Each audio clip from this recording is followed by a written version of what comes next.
what were the breaking points in your 30s that made you change your life, and how did they change it? You told us a little bit about it, but maybe there are some things that you would like to add to that.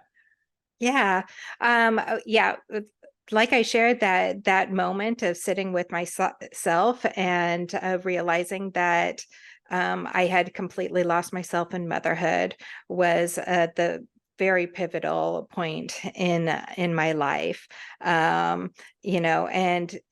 Taking the small actionable steps towards discovering myself through bringing in outside resources and looking for resources that I felt aligned with and resonated with, in the form of self-care and self-love and empowerment to give me the nudges that I need to, start that rediscovery journey.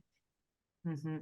Well, I also believe that you can empower yourself and still be a good mom. Actually, you can empower yourself and be even a great mom. I don't know if those exist, because I am like, yes, my value in the motherhood is like stock market. 1 minute I'm the best mom in the world, and the second minute I'm the worst mom in the world. So I don't know. No, you know what? You are absolutely, to be empowered is to be a better mom, wife, partner, Yes. really, because going after what lights your soul on fire, what makes you happy, taking care of you, what a freaking amazing example you're setting for your children and your family and your friends. So truly, being an empowered woman is setting an amazing example for the people around you. You're leading by example.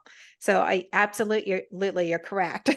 Yes, I think so too. And for children, it's not what you say, it's what you do that make the example. So like you said, seeing you going through your fears, seeing you change in a better way, I think it can be the best gift you can give to them.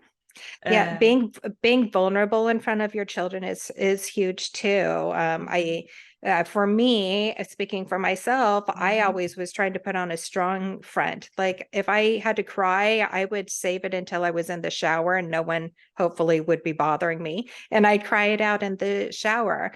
But as I came more into myself, I realized I was doing my kids a disservice by not showing all the aspects to me. It's okay if I was upset and frustrated and I was crying, and they would get concerned, and I would explain to them, I am so frustrated because this is not working out for me, or, whatnot. So finding that courage to be vulnerable, it will be so amazing too. It's so important for your kids to see you not only in your best, but also in your worst and your most vulnerable space as well. Yes, and how you are dealing with it, and how you are changing yourself or the environment around you to deal with it.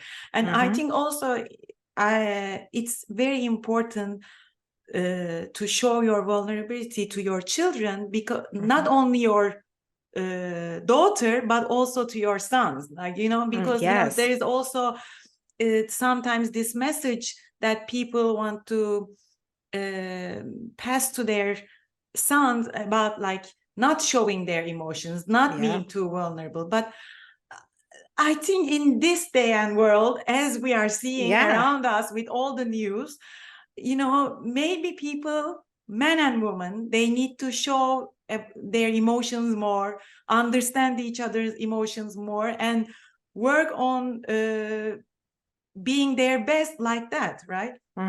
I 100% agree. And this could be a whole other podcast. Yes. Maybe that's a promise from you. A promise.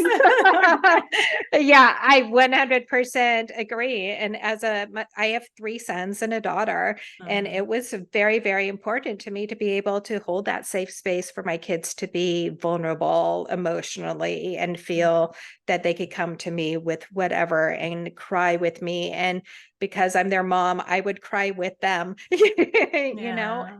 and we just do it together. And you're so correct. And not only for the girls, but for the boys, it's so important to hold that safe space where they feel that they can process emotions, as a human should be able to do.